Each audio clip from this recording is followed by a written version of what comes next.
શહેરા તાલુકાના રેણા મોરવા ગ્રામ પંચાયતમાં મનરેગા યોજના હેઠળ થયેલા ચેકવોલના કામોમાં ભારે ગેરરીતિને લઈને 2 ચેકવોલના નાણાંની ઉચાપતના સોગંદનામા સાથેના ગંભીર આક્ષેપો પાર્વતીબેન મહેશભાઈ બારિયાએ કર્યા છે, જેમાં ઉલ્લેખ કરવામાં આવ્યો છે કે મનરેગા યોજના હેઠળ તેમના માલિકીના સર્વે નંબર 16 પૈકી એક અને રેવાબેન રામાભાઈ રેસન નંબર 492 પૈકી એકમાં પહેલા વર્ષમાં 2022-23માં ચેકવોલ મંજૂર કરવામાં આવ્યો હતો અને આ ચેકવોલની કાગળો પર બતાવેલા પરંતુ જે ખેતરમાં કોઈ ચેકવોલ બનાવવામાં આવ્યો છે તે ખરમાં ચેકવોલની જરૂરિયાત ન હોય અને ખોટી રીતે મંજૂર કરાવીને સ્થળ ઉપર કોઈ કામગીરી નહીં કરી હોવા છતાં મનરેગાના ગ્રામ રોજગાર સેવક કર્મચારીઓ જશુભાઈ માછી અને ટેકનિકલ આસિસ્ટન્ટ તરુણ વંજારાએ રેકોર્ડ ઉપર આ કામ પૂર્ણ થયું હોવાનું દર્શાવીને લેબર અને મટીરિયલ પેમેન્ટ ઉપાડીને ઉચાપત કરવામાં આવી છે અને ચેકડેમોના કામ માટેના લેબરોની હાજરી ભરવાના મસ્ટર પણ ઇસ્યુ કરીને મસ્ટર નંબર 8422માં અરજદાર પાર્વતીબેન અને તેમની પુત્રી શ્રદ્ધાબેન હાજરી ડેપ્યુટી સરપંચ કિરીટભાઈ ડાયાભાઈ બારિયા દ્વારા ખોટી રીતે બનાવી હોવાની આક્ષેપો કર્યા છે, પરંતુ તેઓએ આવું કોઈ કામ કર્યું ન હોવાનું પાર્વતીબેને જણાવ્યું અને આક્ષેપ કર્યા. મારું નામ પાર્વતીબેન મહેશભાઈ બારિયા, મોરવા રેના. મારા ખેતરનું નામ સરને નંબર 16. મારા ખેતરમાં કોઈ ચેક ડેમ છે નહીં. મારા પૈસા ઉપાડીને લઈ લીધા છે. મને જાણ નહીં કરી. સંજયભાઈ શાંતિલાલ બારિયા, ડેપ્યુટી સરપંચ કિરીટભાઈ. તમારે કોઈ જોબ કાર્ડ છે તમારા નામનો? જોબ કાર્ડ ખબર નહીં મને. તમે મજૂરી કરો છો જોબ કાર્ડમાં? ના, મજૂરી નહીં કરતી. તમારા ખાતામાં પૈસા પડે છે જોબ કાર્ડ? હા, મારા ખાતામાં પૈસા પડે, એમને ઉપાડ લીધા. સંજયભાઈ બારિયા પડે છે એમ. અમારા કામના પૈસા પડે છે એમ. તમે આને લઈ કઈ રજૂઆત કરી? ના,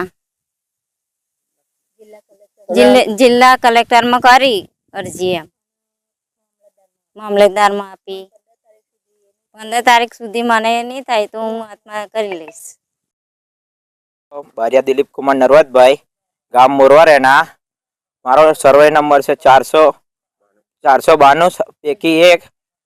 તે મારા ખેતરમાં કોઈ ચેક ડેમ બન્યો નથી. મારે કોઈ જરૂર બી નથી. ધ્યાન બહાર હતું તો બી આ તો ચેક ડેમ મંજૂર કર્યો, અમને જાણ બી નહીં કરી અને અમારા પૈસા ઉપાડી લીધા છે.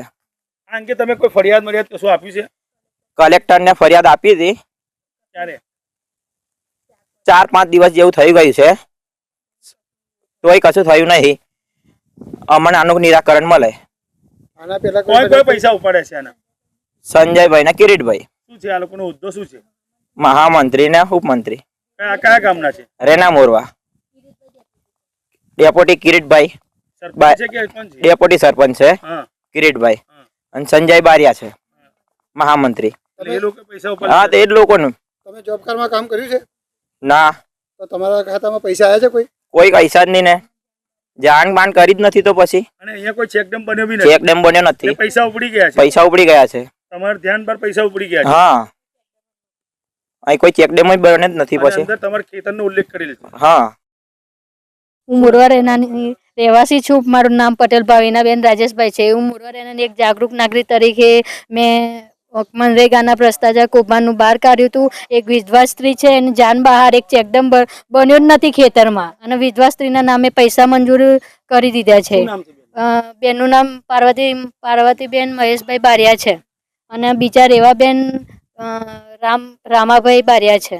અને એમ એવા કરીને 5 ચેકડેમ છે. 5 ચેકડેમ સ્તર પર છે જ નહીં. અને આ રીતે એમએલએ સરને અમે મળવા ગયા હતા તો સંજયભાઈ બારિયાએ અમારા પર ચોરીનો ખોટો આક્ષેપ કરીને અમને એ કર્યું હતું, એમ ફરિયાદ કરી હતી શહેરા પોલીસ સ્ટેશનમાં. તો શહેરાથી અમને પોલીસે જાણ કરી ત્યારે અમને ખબર પડી કે આ રીતે ચોરીનો આક્ષેપ થયેલો છે, અને હકીકતમાં એમના ઘરે ચોરી થઈ જ નથી એમ. અને આ રીતે ગરીબોના પૈસા એ લોકો ઉપાડીને વાપરી ખાય છે. તો બીજેપીનું અપમાન જ કરી રહ્યા છે ને એક જાતનું. આની સામે કાયદેસર કિરીટભાઈ અને ડેપ્યુટી સરપંચને કાયદેસરની કાર્યવાહી થવી જ જોઈએ, એ અમારી માગ છે. અને આ રજૂઆત અમે કલેક્ટર કચેરીમાં આપેલી છે, અને 21 સાથે મેં આરટીઆઈ માગી હતી ટીડીઓ સર જોડે, તો ટીડીઓ સરે 1 મહિના ઉપર થયું છતાંય અમને આરટીઆઈની માહિતી આપી નથી. એ બી મેં પ્રથમ અપીલ ડીડીઓ સરને આપી છે ગોધરા.